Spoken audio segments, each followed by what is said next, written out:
बेहद की परम परम परम महाशांति है, महाशांति है, महाशांति है। आइए इस पर विचार कीजिए। सीरीज़ की एपिसोड नंबर 7 पुस्तक है लाइफ इन मल्टीवर्स।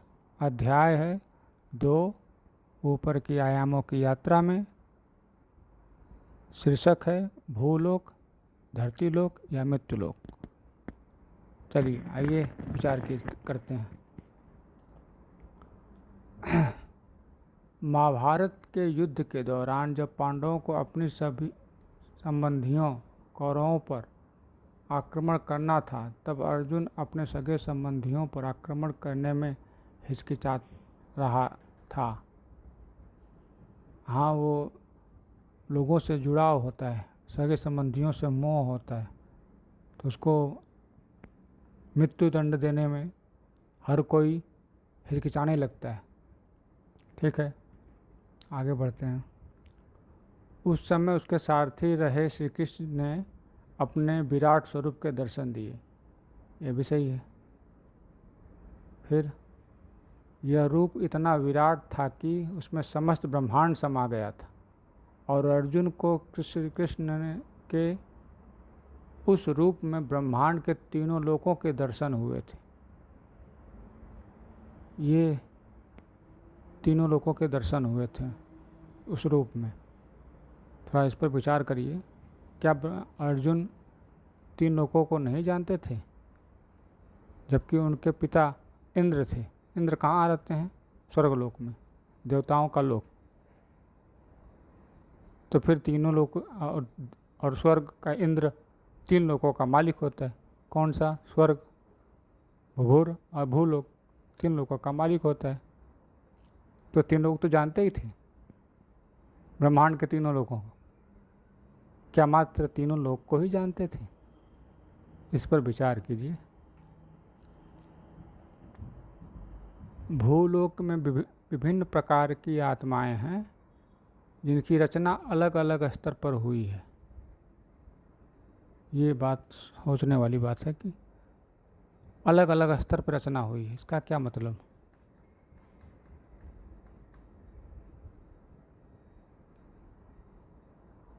इस पर विचार कीजिए कि भूलोक में विभिन्न प्रकार की आत्माएं हैं, जिनकी रचना अलग अलग स्तर पर हुई है।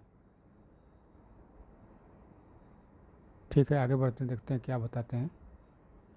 आज भूलोक में जो आत्माएं हैं वो दूसरे ब्रह्मांडों से भी, कुछ गैलेक्सी से आई हैं और कुछ तो दूसरे यूनिवर्स से भी आई हैं। ओ, ये राज है। धरती पर विभिन्न प्रकार की आत्माएं हैं, जिनकी रचना अलग अलग स्तर पर हुई। तो उसका कारण ये है कि दूसरे ब्रह्मांड, दूसरी गैलेक्सी और कोई कोई तो यूनिवर्स से आए हैं। तो ये हुआ मतलब कि ब्रह्मांड का आत्मा, गैलेक्सी की आत्मा और यूनिवर्स की आत्मा, तो तीनों अलग अलग आत्मा हुई, तीनों अलग अलग पावर के हुए। इस पर विचार कीजिए कि क्या यह संभव है। ठीक, आगे बढ़ते हैं। भूलोक अर्थात धरती लोक पर जीवन 5 तत्वों का होता है। ये तो बिल्कुल सही। 5 तत्व: अग्नि, वायु, भूमि, जल, आकाश। 5 तत्व। मरने के पश्चात मनुष्य के शरीर में से स्थूल जल और मिट्टी तत्व खत्म हो जाता है। खत्म नहीं होता है, उसे जला दिया जाता है।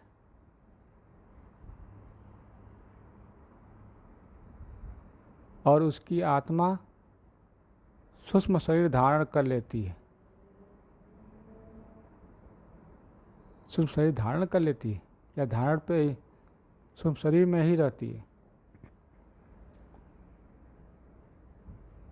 अब इस पर विचार कीजिए कि स्थूल जल मिट्टी तो हो गया, सूक्ष्म बचा क्या?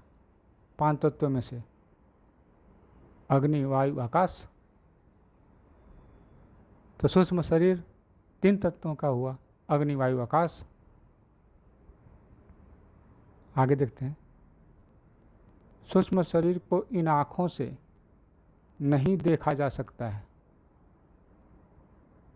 ये क्यों बड़ा रहस्य है? सूक्ष्म शरीर को नहीं देखा जा सकता है इन आँखों से। ठीक है। सूक्ष्म शरीर आकाश, वायु और अग्नि तत्व से बना होता है। ये सही, ये भी सही मैं अभी बताया कि जब स्थूल शरीर में से जल और मिट्टी तत्व निकल जाएंगे, छूट जाएंगे, तो बचे 3 तत्व, सूक्ष्म, आकाश, वायु, अग्नि। ये बात सही, इस पर विचार कीजिए कि 3 ऐसे यही तत्व बचे।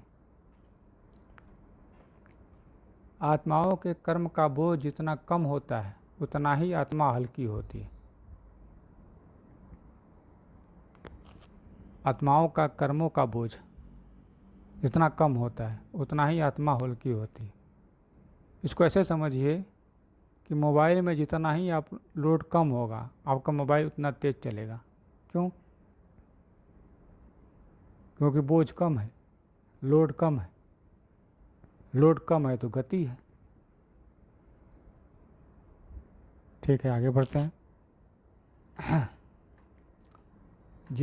जितनी आत्मा तमो प्रधान होती है उतना आत्मा में वायु तत्व ज़्यादा होता जाता है। जितनी आत्मा तमो प्रधान होती है उतना आत्मा में वायु तत्व ज़्यादा हो जाता है। तमो प्रधान का कनेक्शन वायु तत्व से।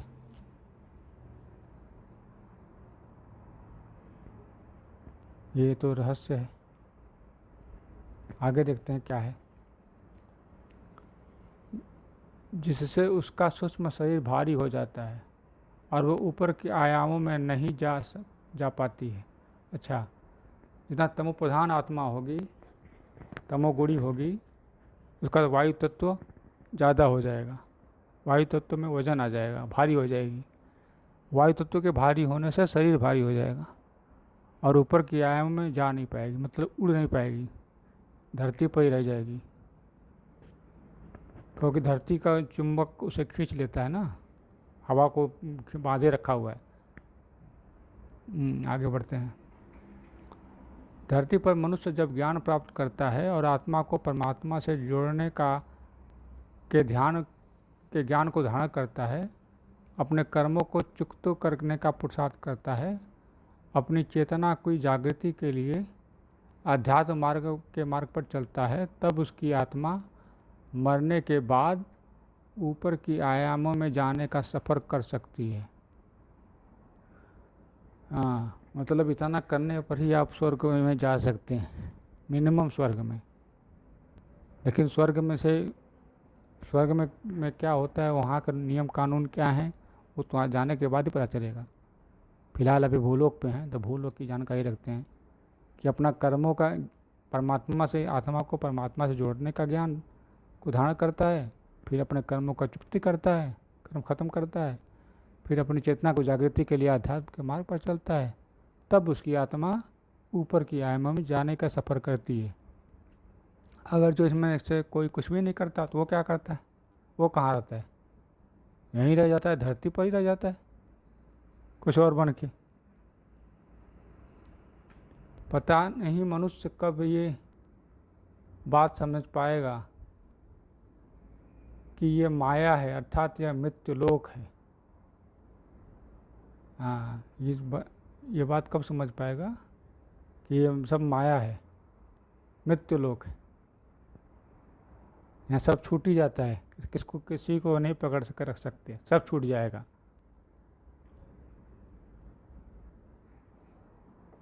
असली आत्मा का सुख इन कर्म इंद्रियों के परे है। कर्म इंद्रियों जैसे हाथ, त्वचा, आँख, कान, मुंह, जिह्वा, हाथ पैर, ये सब कर्म इंद्रियां हैं जिससे कर्म होता है। इनसे असली सुख इनसे परे है, मतलब कुछ और है जो इनके भी परे, इंद्रियों से परे। आगे बढ़ते हैं, क्या है? आत्मा का मूल स्वरूप परम शांति, प्रेम और पवित्रता है। मूल स्वरूप ही परम शांति, प्रेम और पवित्रता है।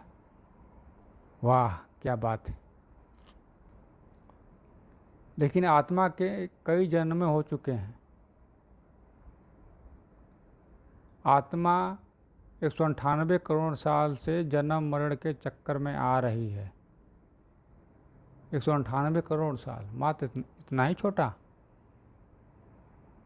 इतना ही छोटा समय, 198 करोड़ साल। उसे देखा जाए तो बहुत बहुत लंबा समय है, लेकिन परम ब्रह्मांड की नज़र से देखा जाए तो छोटा है, 198 करोड़ साल। उसमें भी 100 साल की आयु एक मनुष्य की कई बार आ जाएगा, अनंत बार 198 करोड़ साल में आया जाएगा। तो फिर अपना मूल स्वरूप परम शांति तो खो ही देगा, प्रेम खो देगा, पवित्रता खो देगा। तो ये है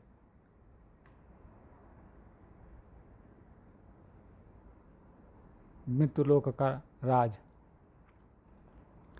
महाभारत युद्ध के दौरान भगवान श्री कृष्ण अर्जुन से कहते हैं कि हे कुंती नंदन,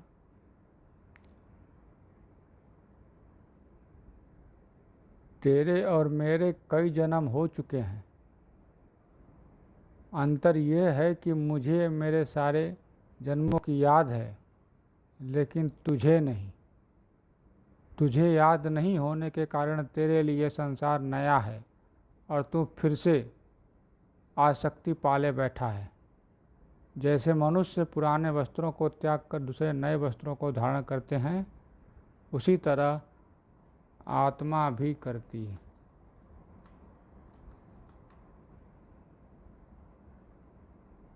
वैसे ही जीवात्मा पुराने शरीर को त्याग कर दूसरे नए शरीर धारण करती है। यही भूलोक का नियम है। मतलब जो शरीर धारण किया, शरीर धारण करने का मतलब क्या? जन्म लिया। जन्म लिया कहाँ लिया? मृत्युलोक में। मृत्युलोक में शरीर धारण किया मतलब जन्म लिया। मृत्यु लोक में शरीर का त्याग किया तो मृत्यु हुई।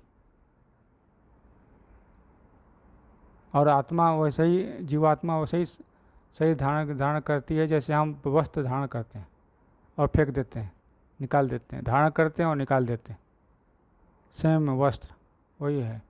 और यह भूलोक का नियम है, जो भी आएगा जाएगा छोड़ के। ओ, इस पर विचार कीजिए। मनुष्य को इस जीवन मृत्यु के पंजे से छूटना है तो उसे अपना ध्यान आत्मज्ञान और आत्मकल्याण में लगाना चाहिए। आत्मध्यान और आत्मकल्याण में लगाना चाहिए। हाँ, आत्मा को छूटना है कि शरीर को छूटना है?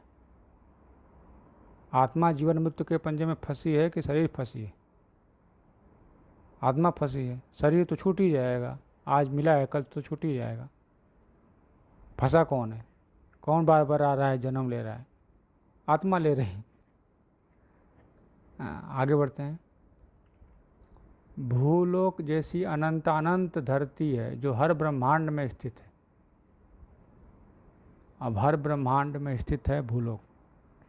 अब ब्रह्मांड कौन है? अभी पता चला है ऊपर कि ब्रह्मांड, जितने तारे दिखते हैं रात में, सारे के सारे ब्रह्मांड है। और सारे सारे ब्रह्मांड में भूलोक है, अर्थात मृत्यु लोक है। हाँ, और आगे बढ़ते हैं, इस पर विचार कीजिए। और हम इन्हीं 5 तत्वों को ही सत्य मान बैठे हैं, अर्थात मनुष्य जीवन के लक्ष्य को समझते हुए हमें यह जीवन का परमात्मा की प्राप्ति में लगाना चाहिए। हम इसी 5 तत्वों को सत्य मान बैठे हैं और उसी को भोगने में लगे हुए हैं, अर्थात मनुष्य जीवन के लक्ष्य को समझते हुए। हमारा लक्ष्य क्या है? आत्मकल्याण, आत्मज्ञान। यह जीवन परमात्मा की प्राप्ति में लगाना चाहिए। पहले आत्मा को जान लेंगे तब आप परमात्मा को जान पाएंगे, तब परमात्मा पढ़ सकते हैं। जैसे पहले 10 का पढ़ते हैं तब इंटर का पढ़ते हैं, कि पहले इंटर का पढ़ते हैं फिर 10 का पढ़ने लगते हैं, ऐसा नहीं होता है। ऐसा ऐसा ऐसा नहीं होता है, तो उस पर विचार कीजिए। अब आगे का एपिसोड में आगे का करना लोगों का यात्रा होगी। तब तक के लिए बेहद की परम परम परम महाशांति है, महाशांति है, महाशांति है। बेहद की परम शांति सोचो, बोलो परम शांति। Join us daily for our morning live meditation, Monday to Saturday, 5:30 to 6:30 a.m. Join us daily for live meditation, 10 p.m. to 11 p.m.